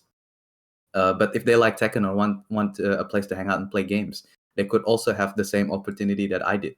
Yeah. Um, and it's kind of pretty shitty to think that a bad game, a bad balance patch could kill your scene, your community, because it feels like, oh, you're here only because the game is good. But that is the primary reason why we've gathered. Mhm. Melbourne has a pretty good scene because a lot of us at the locals gather because we just want to hang out. So that number will be sustained, but that's going to take a hit. And how long can that sustain? How long can you just sustain on like hanging out? Because people also still love playing the game. Yeah. Right? Or rather, they also show up to play the game because they like the game. how long can you sustain in this sort of environment? Mhm. And it's very sad because I don't know. I really don't know. When I jumped to the scene, and all of us actually came around the same time. I think Poultry came a bit later. I joined first, and then I left, and then Chipzeeh came in, and I came back. Mhm. Um, Yep. oh, the start of Tekken 7, right? And around season 2, coming up to season 2, that was a magical time. Melbourne City was Yeah. Melbourne City was a magical time Yeah. for Tekken at that period. The drive and hunger of the new players to get better, that hasn't been matched since. Yeah. Of course, I think the culture in Tekken 8 right now in the locals are a lot better, but I think that drive to improve from the crop of newbies in Tekken 7 from our time, from our group of people, that was a magical time to be around. Um, until COVID hit, right? Yep. And I just wish that other people, if they believe in the game and they don't give up and they believe they can improve and the game allows them to do that, they can also do things like that. But now I can't even say so for people wanting to get good at the game. Yeah. I mean, What does the game give back for the things that you give into it? gives you Michael Murray on Twitter, dude. We just had Unveil say, I empathize. I got into Tekken and filled quite a bit of my life community wise and something to work at. And now I'm scrambling to find new things. Ah, yeah, yeah, dude. Like me and Hangman were DMing like night of the patch. Just like, man, like this patch was like the first time I was kind of looking at things and just like, maybe I need to find something else to do, man. It's rough. It's rough. Yeah, I'm like thinking, what do I do for hobbies now? I was Yeah. thinking about that. Well, I never felt like to kind of crash out on a more positive note, because it's been a pretty fucking hectic one. Um, I will still be grinding the game. I'm gonna Mhm. hold out a little bit of hope and see how patches go and how things go. I still love Steve more than I hate the game, so it is what it is. Um, but we're kind of just gonna monitor things, see where things go from here. I don't know, Chip. You reckon you'll be playing at all in this patch, or just gonna kind of sit on the Maybe for sidelines? fun, but I was already out of the competitive scene for a while. But look, I think no matter what happens, I'll always be around it because I care more about seeing everybody and Yeah. making it a community thing more than the game at this point. Mhm. So I'll always be around on that front, I think. But my interest is in the toilet right now. That's perfectly fair, man. That's perfectly fair. Well, we might wrap things up here for the time being. That any was last words from anyone here? Yeah. Anything you wanted to touch on, Chip? Maybe Chip, yeah. No, I think that's it, honestly. Yeah. I know everybody's feeling the same, but hopefully something's there, but we also got to stay realistic. There's a lot of work to be done, and hopefully they keep the community interest in mind. Fingers crossed, man. Fingers crossed. All we can do is Is hope. this the last? Is this the last episode? Are we back next week? Is there another one? I think we'll be back next week. We'll see. We'll see how I'm feeling come next Wednesday at about 1 in the morning. But for anyone who did tune in today, thank you so much.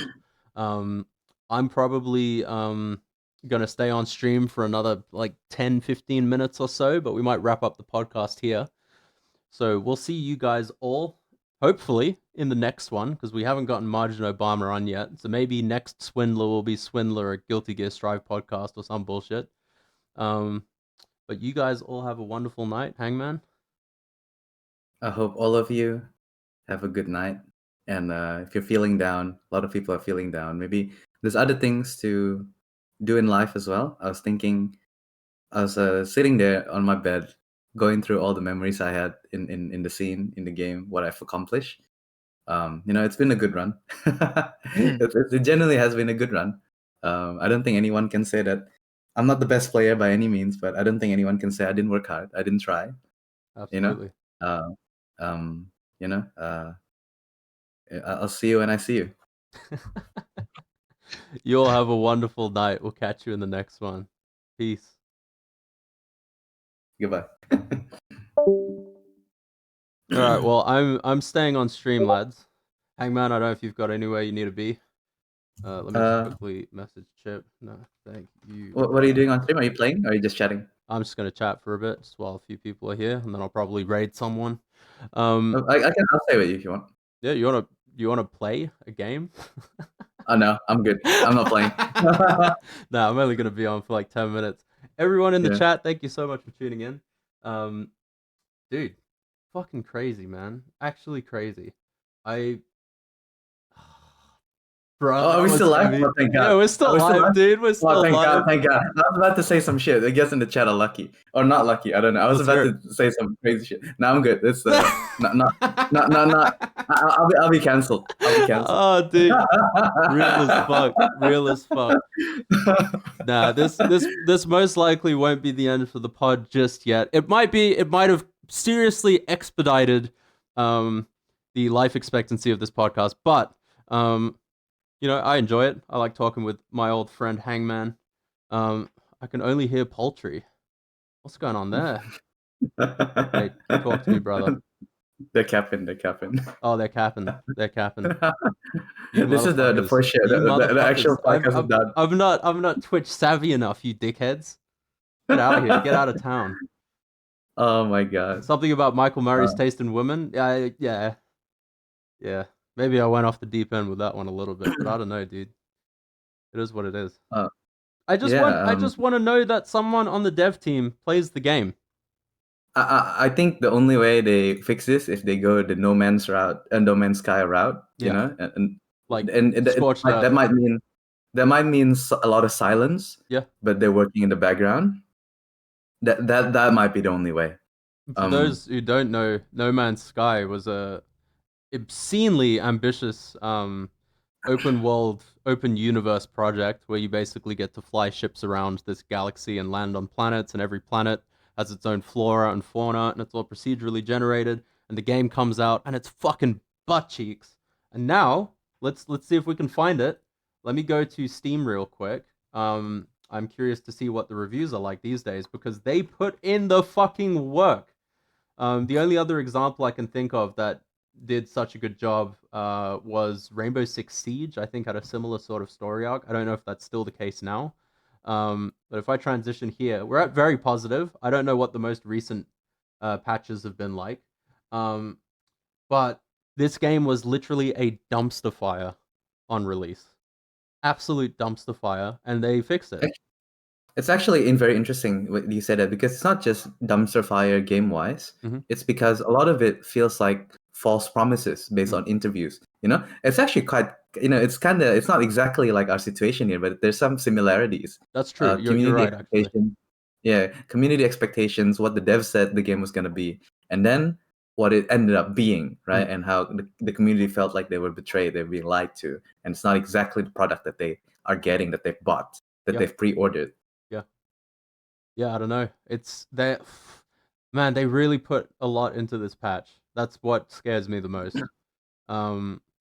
You can't release a patch with this many changes willy-nilly. You just can't. This was like a lot of yes men at a lot of levels, a lot of funding, a lot of time, a lot of blood, sweat, and tears. I feel bad for the developers who put in genuine effort to make some of the flashy and cool shit that doesn't necessarily have a gameplay component in terms of like what you're doing. Because some of the stuff looks really cool. I know people have talked about some of the animations looking wonky. We had a similar problem in T7, I think in season 4, I want to say. They did a big patch where they gave everyone new moves. A lot of characters got new launches, a lot of characters got new punishes and stuff. And some of them looked wonky. And it's like, first iteration of a move released in a big patch where we're adding new moves to absolutely everyone in the cast. Maybe we don't have the resources to have all of the mocap artists we usually have for specific characters. I can't imagine the person who's doing mocap for Ling is the same person who's doing mocap for Geese Howard. I'd imagine there's differences. Releasing all of this shit at once, there's going to be scuffed shit. And half the reason Tekken looks as good as it does today is because it's built off of 30 years of iterating on these same animations game after game. Look at Heihachi's pokes in Tekken 8. Go back one video game. Go and look at his down forward 1. Go look at his 1-1. And in that game, he was a down forward 1 and 1-1 fucking bot. That's all he did. He got your back to the wall, down forward 1, -1. 1-1, -1. Down forward 1, sidestep, 1-1. Down forward 1, down forward 1, 1-1-2, hit confirm, wall splat, floor break, and and it looks like shit. It looks so bad. He looks so clunky. All of the strength of the animation, it's like if you took Heihachi's arm at his elbow joint, screenshotted him, took that PNG into Photoshop, fucking cropped out his arm, and then rotated it forward like 30 degrees. That was his down forward one. It just looked like ass. Now, I don't know how they've done it. They've worked some magic. The animation, in terms of what it is, you've got 13 frames to use to create a gut punch. That's not a lot of time. It's just got the source now. He puts his whole body into it. You feel like, oh shit. Like he's using his legs. He's twisting his hip. Everything's going into this down forward one. We've now gone 1,500 lines of changes. Everyone's gotten new animations. A bunch of them are going to look a little bit goofy, but I don't begrudge the developers who put those in. Those guys worked their asses off, probably on incredibly strict deadlines to get this patch out. I am just incredibly anxious about what that means, ramifications-wise, for the next year or so of this game, because you can't just roll that back. You know what they say, right? You know what they say, the best fights are personal. They've made it personal for me. Oh, dude, they've made it real fucking personal. They made it really personal, man. I saw someone someone quote tweeted this on Twitter, which I thought was really funny. There's this new anime fighting game coming out, and it's not like your standard 2D anime fighting game. It's what is typically referred to, I think, as an arena fighter. So like Dragon Ball, Naruto, Dragon Ball, fucking Budokai, whatever. Tenkaichi Budokai, yeah. These games typically have fighting game players tend to look down on them, which is a bit frustrating because they are genuinely a lot of fun. But they're typically designed more around the spectacle, the pace, and less around intense, layered, nuanced fighting game. Is Pokken the most competitive arena fighter? I think Pokken is probably one of the more complex. Yeah, Pokken had like a lot going on. But someone's just posted this. This is from Bleach Rebirth of Souls official Twitter account. A message to our players. Greetings, I am Suzuki, the producer of Bleach Rebirth of Souls. Thank you very much for playing our game. In this letter, I would like to share some information about upcoming updates. We are closely monitoring and reviewing the feedback we have received from all of you. We are aiming to make adjustments and implementing features to ensure a more comfortable and enjoyable gaming experience. Very AAA, very kosher. One of the most requested features is ranked match, and we are currently considering its implementation. However, before we can implement this feature, we feel it is necessary to further refine the overall game environment, including character balance and competitive play. We are planning on an initial round of adjustments and an update scheduled April 4th. We will continue to make adjustments and improvements to ensure you can enjoy Bleach Rebirth of Souls even more in the future. We appreciate your continued support. People were kind of dunking a little bit on Tekken because we've got this new anime arena fighter, a genre that if I could wager, we probably haven't even had one released recently enough with enough sort of hype around it that's adjacent enough, I suppose, to competitive fighting games that you've got people like this on Twitter talking about, hey, by the way, we want to focus on ranked match. We also want to include character balance for competitive play. It's just kind of funny. It's like, dang, the Tekken devs have managed to sink the bar so low that people are feeling it necessary to, and I don't mean to be condescending to arena fighters. Just the common sentiment has always been amongst fighting game players that arena fighters are not real fighting games. And it's just frustrating that this is the kind of sardonicism we got to deal with now. I'm not helping, but you know, it's here and it's real, and it is what it is. Dragon Ball Sparking Zero, that would be counted as an arena fighter as well, I believe. It would be. Yeah, I would say so. The new Hunter x Hunter game is also an arena fighter. Is that right? one? I thought that one was a standard 2D. Is it 2D? I don't know. Actually, I think it might be.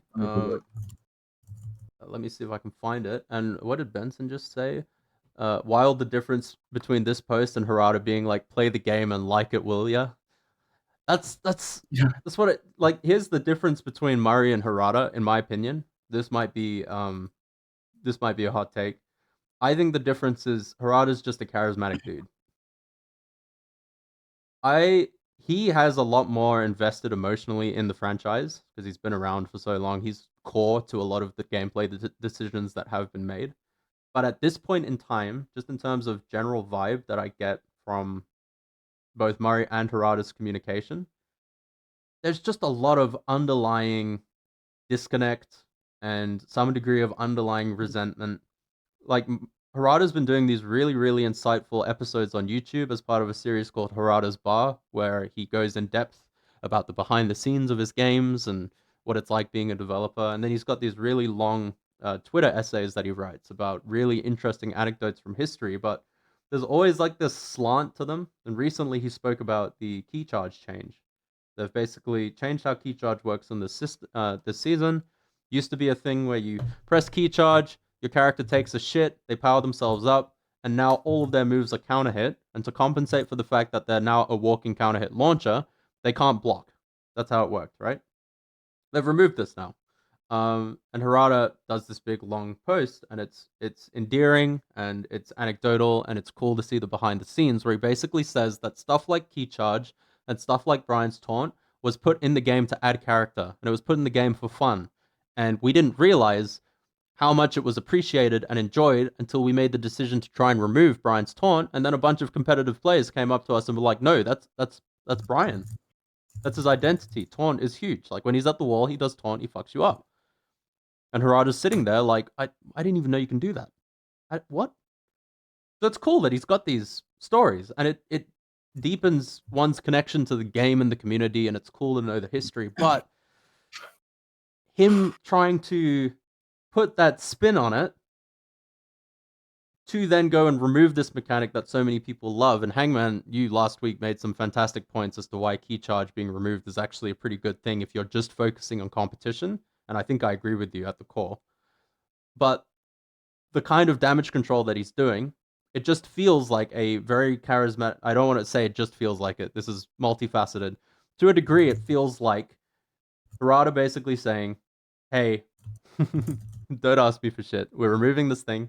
I do appreciate it. I love the key charge. I'm happy that you guys loved it. It was just a bug at one point in time. Da da da da da da da da da. It's gone now. It just feels disconnected from the scene. And that's what Murray is more visually, is disconnected from the scene. But I still get that same feeling from Harada. He's old now. He's been doing it for so long. He needs to be able to kick up his legs and let the other developers do their thing. Or not. Maybe that's why we've got season 2. I'm waffling. Say something, Hangman. Yeah, I guess like there's definitely I really wonder like what feedback they're getting. Who's saying that this is fun, this is good work? I want to Do know they have that data too. points? I really want to know Yeah. what data point that they have to justify these changes. I have a slight suspicion. There's probably like a consulting company that's probably involved, I would and say the consultants would say, like making things easier for players, because usability makes the experience easier. If there's something that's awkward, that takes away from the experience. And then people just implement changes like those, because that's what happens in a real company. Well, when there's that like would 100% be happening in upper management at the very least. And so then it's also a question of how much of that trickle down is like enforced, be it like verbally or implicitly, like, hey, this is the direction we're taking, take it or leave it. It's just a problem because it's like, well, obviously the end goal for any big company is to make a profit, like understandable. yeah, Fuck it, 100%, make your right? money, big company, as if you didn't have enough.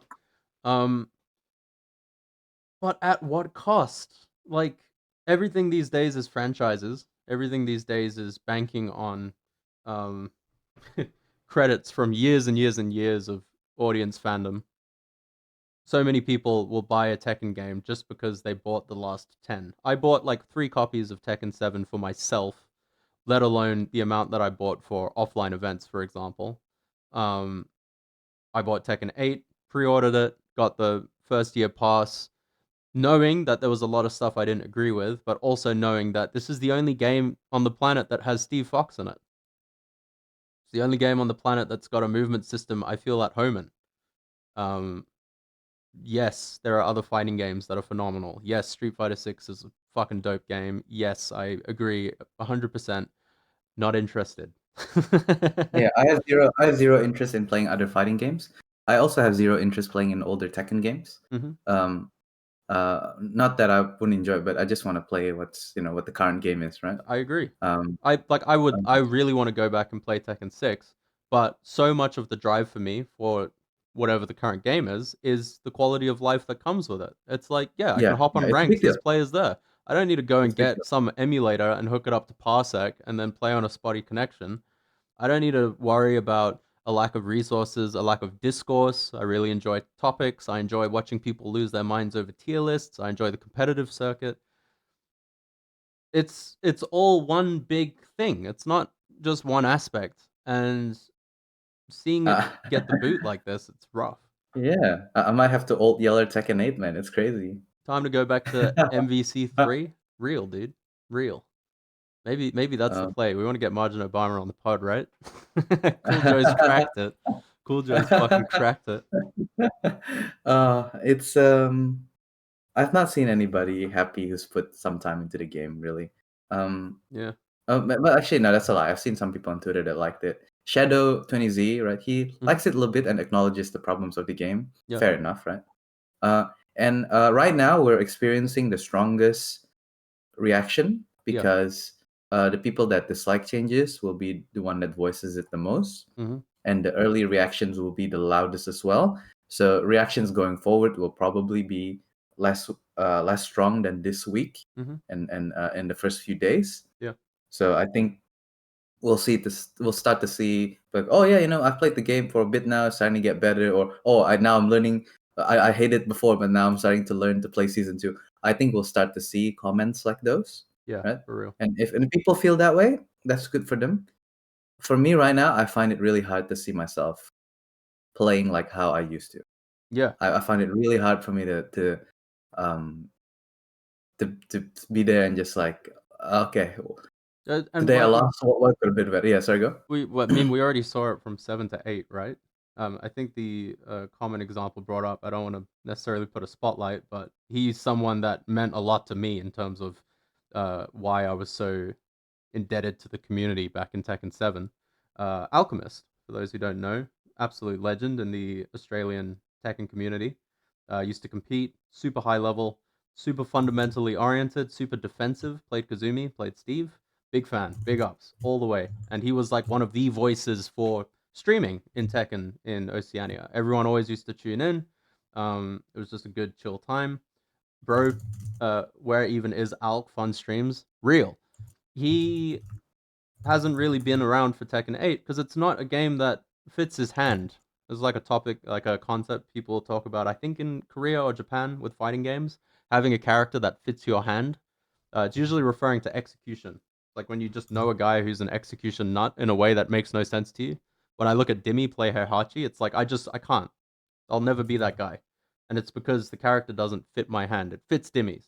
I feel like Tekken 7 fit Alchemist's hand for at least a few seasons in terms of like how he played, what he wanted to get out of the game, all of that. And so obviously coming into Tekken 8, when you just don't have that anymore, you kind of feel exiled. It's like, oh shit, I don't see my gameplay in this anywhere. Like I can't even bend the game to fit my hand anymore because it's so far from what's optimal, so far from what the developers intend that it just doesn't work anymore. And that's the big concern that you're seeing across the board from everyone in the Tekken community seemingly is, man, this character I really loved has just turned into mix-up machine. This character that I've put all of my effort into, their execution on their coolest thing is now gutted. Like, take a look at Law and Leo players. For the first time in my life, I feel sorry for Law players. Because DSS is nothing now. And then they made it so nothing that it was too good, and then they nerfed it. So now you've got a way easier, less expressive, weaker version of a thing he's had for the last 2.5 decades. And it's like, man, dude, yeah. Of course. It makes sense. And that like feeds right back into the 1,500 lines of changes being such a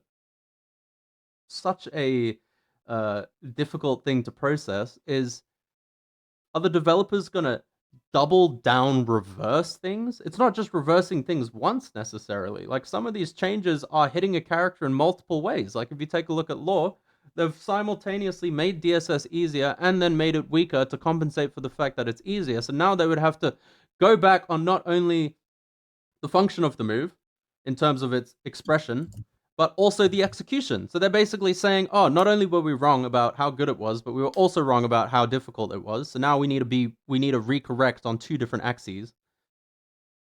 That just seems like too much shame for a company as big as Namco to be willing to acknowledge when they probably don't need to. When maybe they're earning enough money through their microtransactions and making characters easier. I don't know. We don't have the metrics. Fucking crazy, dude. Fucking crazy. Well, on that note, I will jump off. Yeah, easy, man. Easy. Thanks for everyone. I think today we have thanks all of you. Like legit, we have like close to averaging 50-55 viewers today. Yeah, it's been amazing. Throughout the whole run for 2 hours. You guys, big shout out to Bams for the massive raid earlier as well. Yeah, Hope all of likewise. you French people are doing well. I will not be jumping onto rank. Trust me. Poultry might. I might not. Nah, I'm going to bed, brother. That's what I'm doing. Yeah, I'm not. I'm not doing that. My spirit's shot, dude. Actually. Respectable. Yeah. Have a good night, everybody. Hope you're well. Don't sacrifice yourself for the game. Do what's good for you. Do what's good for you, lads. Do what's good for you. Nah, peace out, Hangman. I'm gonna wrap things up, so I'll catch you around. See you. We'll see you in the next one.